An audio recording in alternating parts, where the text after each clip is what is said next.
Hi guys, it's Christina from Blossom and Root.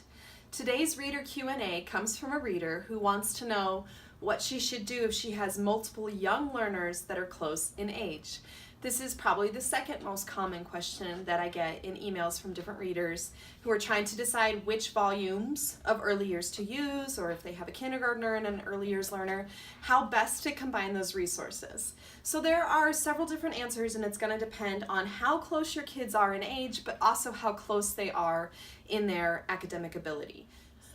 So if you, for example, have a young 2-year-old who is curious and you want to start doing some activities with them, but they're not quite ready for letter sounds and letters, which is very normal for that age.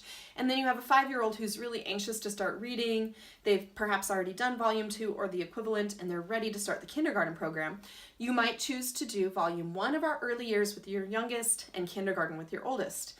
In that case, my recommendation is to choose one composer from either of the programs to do, one picture study from either of the programs to do, and one nature study from either. So you're not trying to do the composer study from volume 1 at the same time as a composer study from kindergarten, or the nature study from volume 1 and the nature study from kindergarten. That can be really, really overwhelming for a parent. And it's honestly just too much to try and juggle, and it's unnecessary. So perhaps you choose 2 of the artists to do from volume 1 and 2 of the artists to do from kindergarten, so that you've got a 4 artist lineup, 9 weeks each.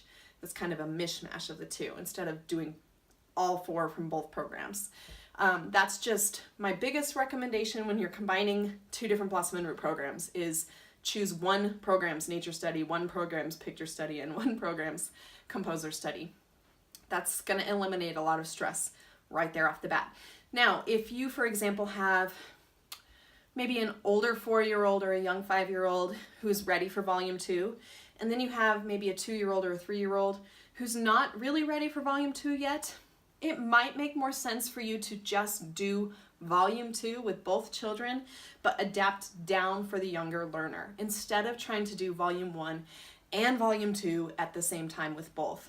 This isn't always going to work, but most of the time it would. So what you would do is you would just go through the activities per usual with your oldest child as written in the curriculum.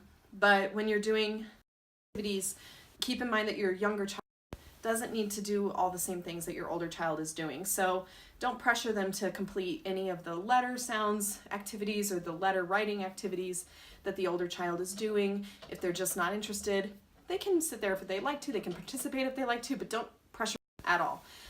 Or you can just adapt them down for them. So when I was doing volume 2 with my oldest, my youngest liked to participate in a lot of what we did, but she wasn't really ready to start doing letter formation herself. So I might just give her some Play-Doh to play with while my oldest was forming the letters with the Play-Doh. Or I would give her the salt tray and she could kind of just trace whatever she wanted in the salt tray, rather than having her do the letters in the salt tray. So she still felt like she was part of what we were doing, but there wasn't any pressure on her. So those are the 2 different recommendations that I give the most often, is combine one early years program if it's possible with your 2 young learners. And if you are doing 2 separate programs, or kindergarten and one of the early years, definitely combine picture study, composer study, and nature study, so that you're not trying to do 2 different versions.